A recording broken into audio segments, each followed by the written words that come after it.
देखा बच्चों, मैंने बोला था ना आपको वही पेपर आएगा और वही पेपर आया ना आपका आज विज्ञान का। इसी के लिए तो कहता हूँ आप इस चैनल को सब्सक्राइब कर लीजिए। जब सब्सक्राइब करते हो तो बहुत आसानी से आपको पेपर यहाँ पर जो आने वाला है वही मिल जाता है और पूरा कंप्लीट करके आते हो। आपको यकीन नहीं है तो पिछले वीडियो में जाके देखिए, विज्ञान का पेपर सर्च कीजिए कक्षा 8वीं कह के, आपको मिल जाएगा। आप हमारे चैनल में भी देख सकते हैं, प्लेलिस्ट में जाइए और देखिए वही आया था। और आज देख लीजिए, ये जो पेपर है आपको आज यही आने वाला है पूरा।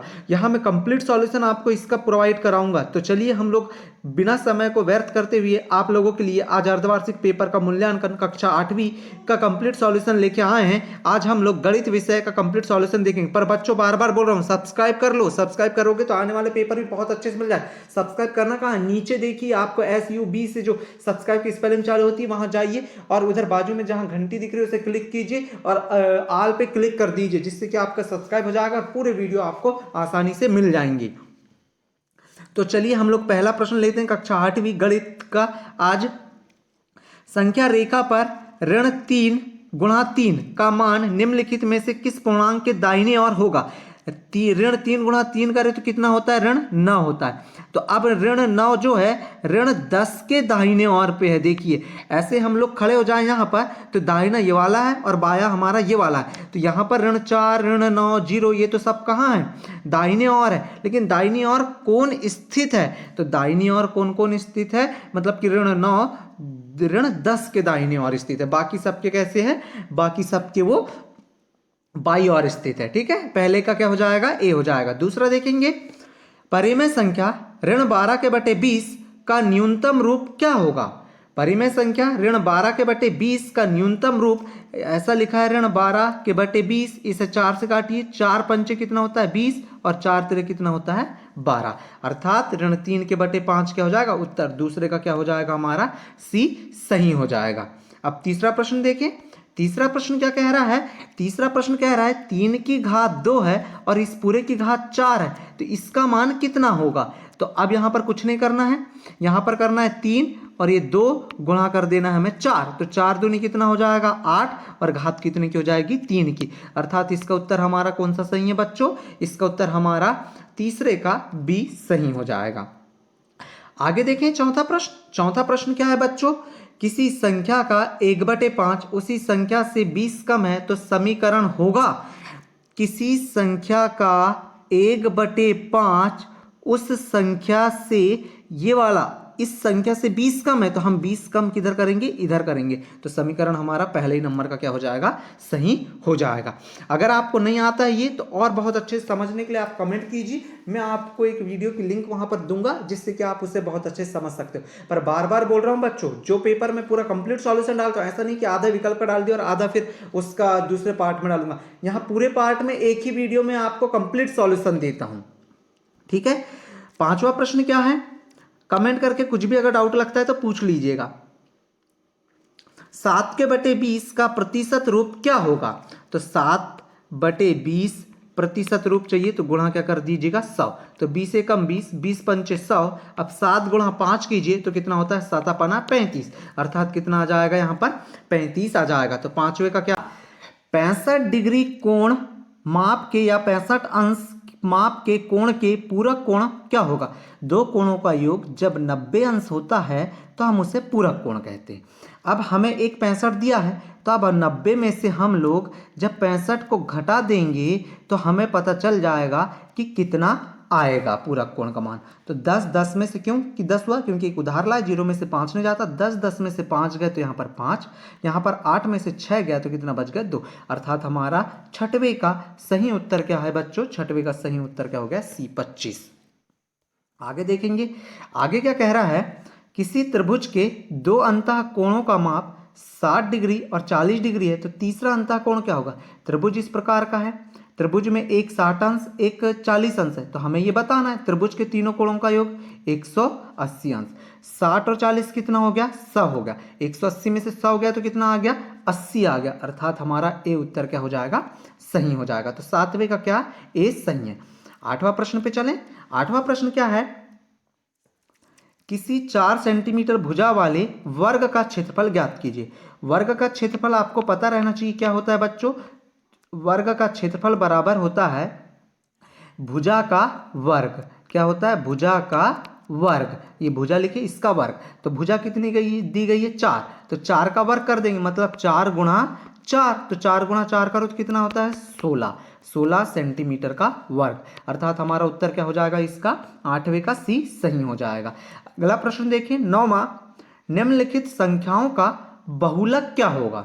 ये जो संख्या दी गई है इनमें से इनका बहुलक क्या होगा, तो जो संख्या अधिक बार आपको यहाँ पर जिसकी आवृत्ति सबसे अधिक बार आई हो वही हमारे जो संख्या रहती है उसका क्या होता है बहुलक होता है। तो 2 6 5 4 0 3 4 3 2 4 5 2 4 ये क्या है हमारी संख्या है। तो इन संख्याओं में से हमें बताना कौन सी संख्या बार बार आई है, तो देखिए 4 जो है वह 4 बार आया है, 5 जो है वह 2 बार आया है, 3 जो है वह भी 2 बार आया है, अर्थात जो ज़्यादा बार आया है वो कौन है 4 ही है, अर्थात हमारा उत्तर सही क्या हो जाएगा 4 हो जाएगा। 2 देखें तो 2 कितने बार आया ओनली 3 बार आया, 2 कितने बार आया 3 बार, 4 कितने बार आया 4 बार, अर्थात डी हमारा उत्तर 9वें प्रश्न का सही है। आगे अगला प्रश्न देखते हैं। अगला प्रश्न हमारा 10वां प्रश्न है, किसी घनाभ में शीर्षों की संख्या कितनी होगी।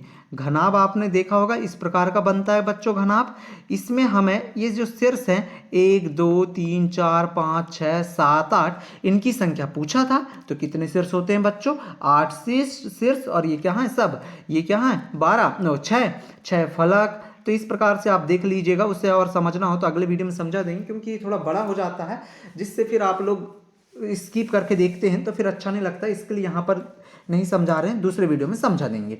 यहाँ पर देखिए समीकरण का हल कीजिए, ये समीकरण दिया आपको 3x धन 2 बराबर 13, तो 3x धन 2 बराबर 13, अब ये 2 को इधर लाएंगे तो धन में इधर, तो इधर हो गया ऋण में, 13 में से 2 को घटा दीजिए तो कितना आ गया 11, 3x जैसे का वैसा। अब हमें x का मान चाहिए तो हमें क्या करना पड़ेगा 3 का पक्षांतर करना पड़ेगा इधर, तो 3 यहाँ पर क्या जो है इसके साथ जो है गुणा में, तो इधर आके काय में हो गया भाग में, तो यहाँ पर क्या हो जाएगा बराबर लगा लीजिएगा यहाँ पर बच्चों, तो x बराबर 11 के बटे 3 क्या हो जाएगा, इस प्रश्न 11वें प्रश्न का उत्तर हो जाएगा x बराबर 11 के बटे 3। ठीक है बच्चों, अगले प्रश्न पे चले। अगला प्रश्न क्या है हमारा 12वां प्रश्न है।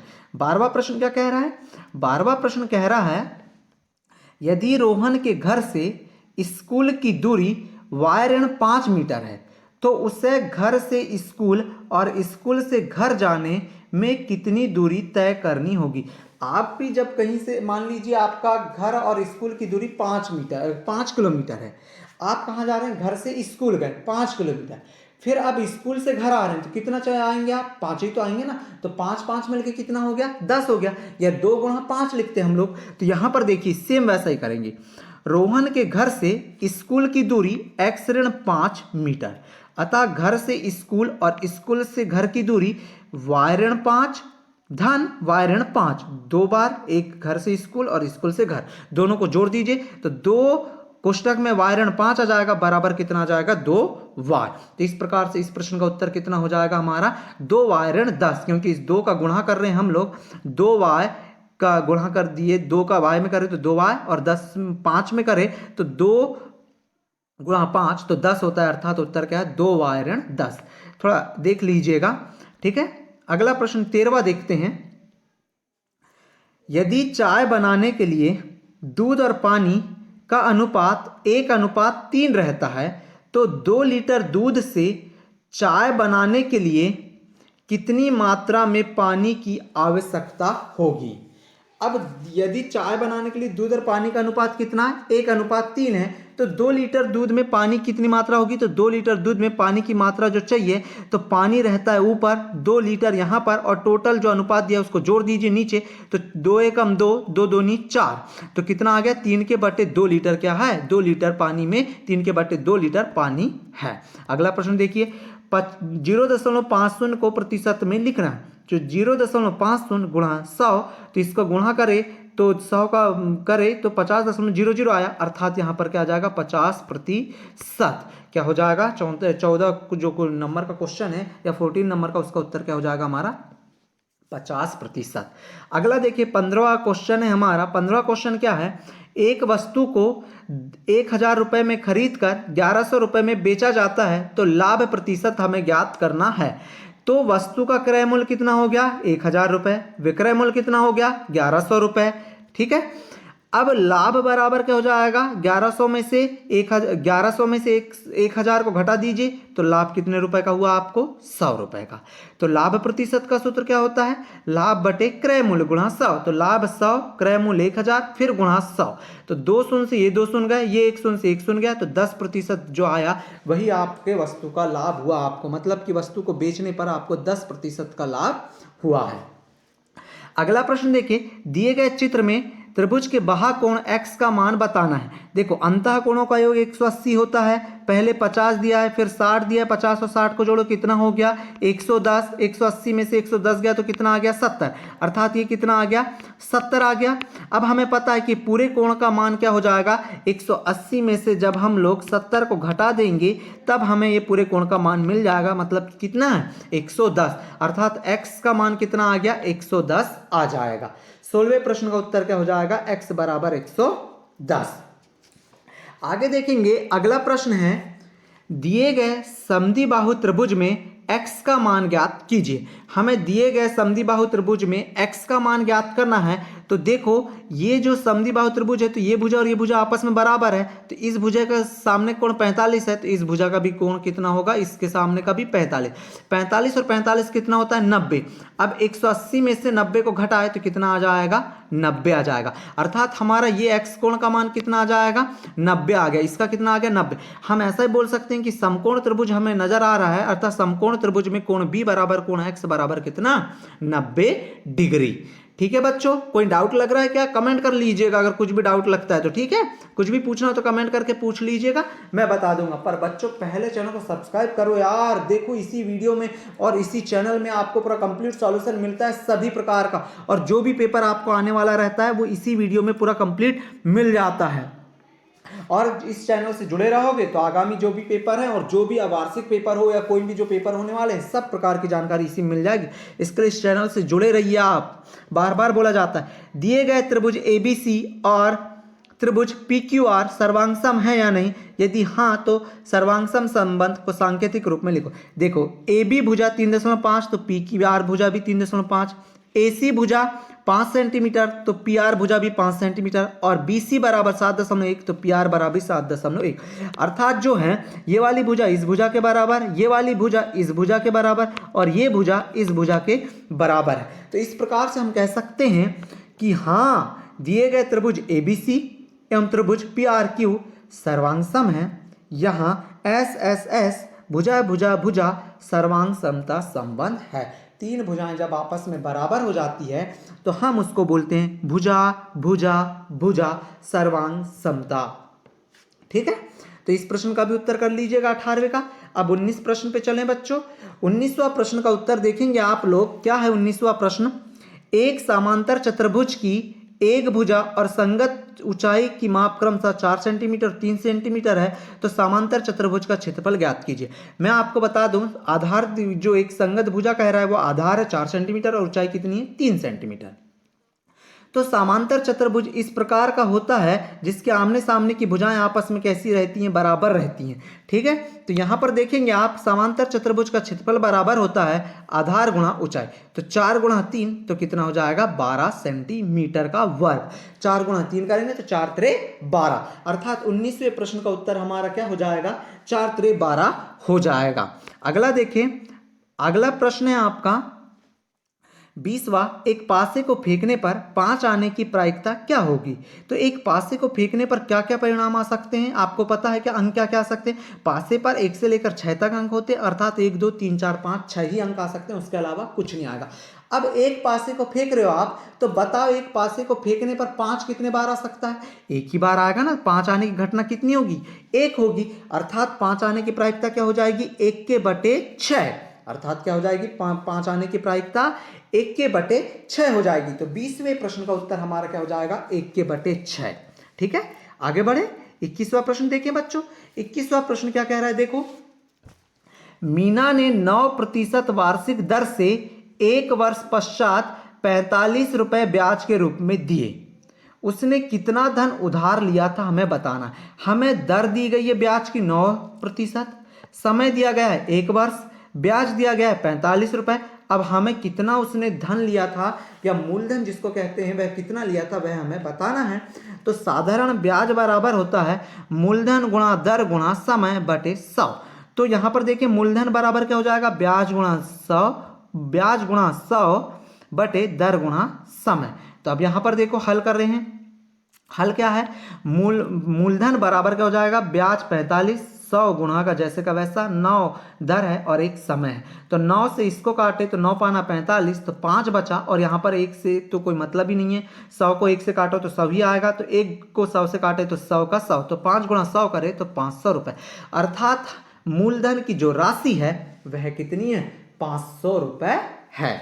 ठीक है बच्चों, तो कितना उत्तर हो जाएगा हमारा, 500 रुपये हो जाएगा। अब अंतिम प्रश्न देखें, 22वां प्रश्न है, 6 विभिन्न कक्षाओं में विद्यार्थियों की संख्याएं नीचे दी गई हैं, इन आंकड़े को दंड आलेख द्वारा निरूपित कीजिए। तो जैसे कक्षा दी गई है आपको 5वीं, 6वीं, 7वीं, 8वीं, 9वीं, 10वीं और विद्यार्थियों की संख्या 135, 120, 95, 100, 90, 80। तो अब इनका दंडालेख बनाना है, तो हम इस प्रकार से एक दंडालेख बनाएंगे जिसमें यहाँ पर हम कक्षा लिख देंगे और यहाँ पर लिख देंगे विद्यार्थियों की संख्या। अब यहाँ पर 1-1 सेंटीमीटर का पैमाना ले लेंगे और पैमाना मानते हुए इस प्रकार से आपको दंडालेख बनाना है। देखिए बच्चों हमने बना दिया, पर चैनल को सब्सक्राइब करना ना भूलें बच्चों। यहाँ पर एक छोटा सा, यहाँ पर आप इसको थोड़ा सा देख लीजिएगा, ये ऊपर नहीं गया है तो ऊपर पहुँचा दीजिएगा, या जो भी थोड़ा ऐसा इस प्रकार से, ठीक है। और अब बच्चों आपको करना क्या है, चैनल को पहले सब्सक्राइब करना है और जो भी आपको पूछना है कमेंट बॉक्स में पूछ लीजिएगा, पर सब्सक्राइब करना नहीं भूलेंगे आप लोग। आपको बार बार बोल रहा हूँ सब्सक्राइब कीजिए, तभी आपको आगामी जो वीडियो आने वाले हैं या जो पेपर होने वाला है उसका कंप्लीट सॉल्यूशन मिलेगा। ठीक है बच्चों, तो मिलते हैं अगले वीडियो में। Thank you for watching student.